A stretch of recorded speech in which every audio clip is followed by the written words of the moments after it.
Y le hemos llamado a Darío Ramírez, que es el director de Artículo 19, para que nos cuentes, Darío, de qué se trata, cuál es la situación y por qué emite Artículo 19 una alerta con estas características. Buenos días y bienvenido.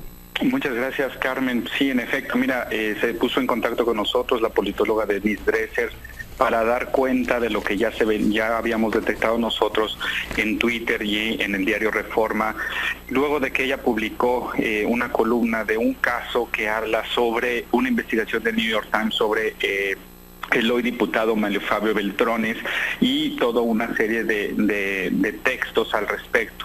Después salió el coordinador de comunicación social del grupo del PRI, Jesús Anaya, donde en un texto también cercano más bien con datos sumamente irrelevantes para el tema de libertad de expresión, acusa a la politóloga de ser una analista sin escrúpulos. Hasta ahí, pues digamos que era un tema que nosotros nada más estábamos monitoreando. Sin embargo, después de nosotros obtener información por parte de Denise Dresser, donde nos decía que estaba circulando información privada, información personal de la politóloga en redes sociales y en correos electrónicos, eso nos puso sobre alerta. Y eso, evidentemente, lo que nosotros estamos diciendo es que esa información que tiene que ver con un proceso personal de divorcio está siendo usado para intimidar su labor periodística. Nosotros, hasta ahorita, ese es el señalamiento, estamos en una alerta preventiva, porque evidentemente lo que ella nos ha señalado es que tiene miedo a exactamente todo lo que ponemos en la alerta, que es estos actos de intimidación por estos personajes del PRI, y nosotros lo que estamos haciendo, como sabes, en muchos casos, es acercar este caso al mecanismo de protección de personas de la Secretaría de Gobernación. En estos momentos ya tienen conocimiento de eso para salvaguardar la integridad física y su labor informativa de la politóloga Denise Dresser. No perdamos la comunicación, Darío Ramírez, te agradezco que nos hayas contado el asunto. Está un texto más amplio, un texto amplio del propio Artículo 19. Entiendo que se puede consultar y leerse directamente en la página de Artículo 19. Sí, exactamente, ahí está, y bueno, continuaremos informando una vez que la subsecretaria Lía Limón responda a las solicitudes de evaluación de riesgo del caso de Denise Dresser. Así es, no perdamos la comunicación, Darío, gracias por estar aquí esta mañana y buenos días. Muy buenos días, Carmen. Un tuit de Denise en su cuenta dice: solicito públicamente a Lía Limón eche a andar el mecanismo de protección a periodistas en mi caso, dado comportamiento del PRI. En la línea telefónica la doctora Dresser. Denise, buenos días y bienvenida. Hola, buenos días, Carmen. Bueno, pues aquí está la alerta de Artículo 19. ¿Cómo nos cuentas el asunto? ¿Qué tipo de cosas fueron ocurriendo después de tu artículo, después de la réplica, que te dieron el impulso para acudir a Artículo 19? Mira, yo escribí hace casi 2 semanas un primer artículo sobre Manlio Fabio Beltrones, basándome en una investigación que hizo hace 17 años The New York Times, una nota de Craig Pais y Sam Dillon, que después se ganó el premio Pulitzer.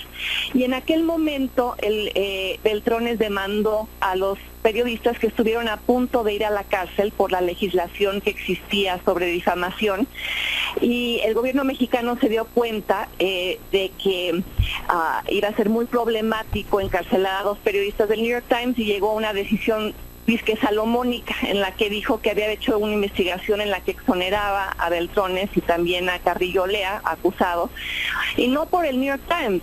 El New York Times estaba reportando información obtenida de documentos clasificados de la DEA y muchísimas entrevistas, tanto con funcionarios mexicanos como estadounidenses. Yo simplemente retomé ese caso, que para mí nunca estuvo cerrado, porque la investigación que hizo la PGR jamás ha sido pública. Y un bloguero había contactado a Craig Pais, uno de los autores de la nota del New York Times, preguntándole que si era cierto que el Times se hubiera retractado de la nota. Y eso me llevó a mí a escribir, junto con reportes que salieron pues en Aristegui Online, en CNN, en Reforma. de los supuestos moches en los que había participado Beltrones. Ese fue, digamos, el gancho informativo para mí que llevó a la columna. La columna se llamó Cloaca Abierta y al día siguiente Reforma publicó una carta fulminante de Jesús Anaya, el coordinador de comunicación social del PRI, en el cual hablaba de que yo había hecho algo falso, calumnioso en exceso, que había escrito con perversidad y dolo. Y la carta decía que Craig Pais, el periodista del New York Times, de hecho había tenido que renunciar al periodismo por la nota sobre Beltrones y que a mí se me había enviado la averiguación previa que exoneraba a Beltrones, y todo eso es falso, Carmen. Pero pues ahí hubiera quedado. Yo empecé a tuitear lo que era verdad, lo que yo sabía. Craig Pais envió una carta al New York Times reiterando que el periódico no se había retractado y que estaban parados detrás de la nota y que él se había ganado incluso un segundo Pulitzer, y si ya no estaba en el periodismo es porque ya no quería, y es de hecho investigador privado.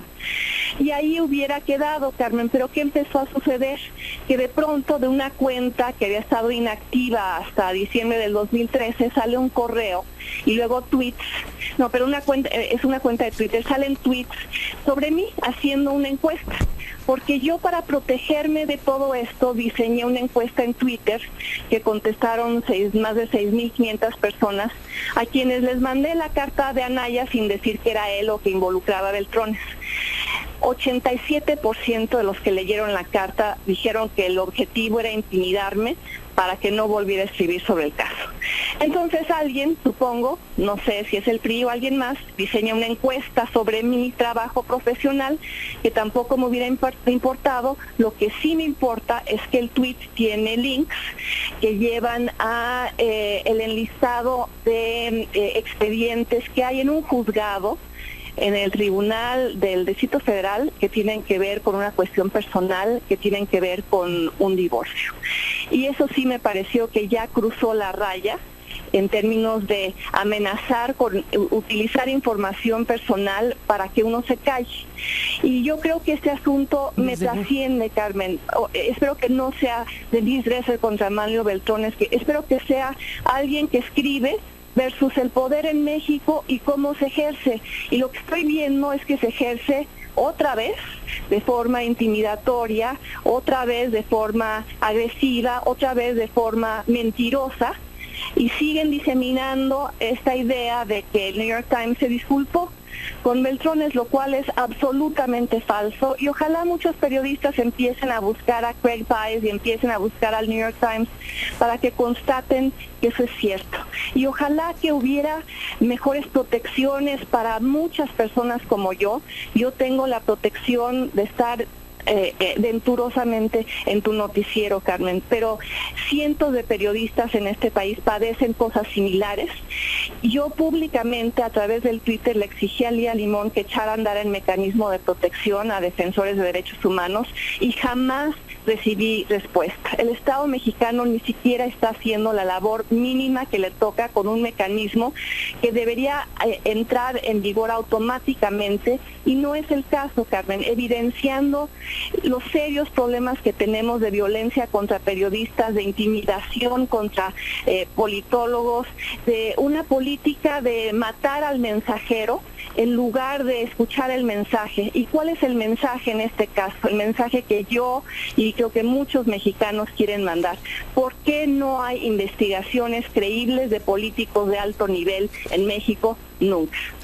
Pues Denise Dresser, nos quedamos hasta aquí, se nos acabó el tiempo, pero queda clarísima la situación que estás describiendo tú y de la alerta que ha emitido Artículo 19 sobre el asunto. No perdamos la comunicación, establezcamos contacto, si te parece, mañana para revisar nuevamente el asunto, para ver qué ha transcurrido con las próximas horas y bueno, estar muy al pendiente precisamente de esto que trasciende ya a la columna de una politóloga periodista, de la réplica que alguien hace hacia esa columna, porque ahora estamos hablando de otro tipo de conductas que son verdaderamente miserables y que hablan, bueno, de la utilización de información personal que desde luego te puede pues dañar de diferentes maneras por un asunto que está relacionado con tu profesión. Estemos en contacto, Denise, si te parece, y por lo pronto dejamos aquí la exposición del tema y el seguimiento lo haremos en las próximas horas. Gracias por estar aquí como siempre, doctora. Muchas gracias y un abrazo, Carmen. Agradezco el espacio y tu solidaridad siempre presente. Un abrazo, Denise, y estamos al habla como siempre. Gracias y buenos días.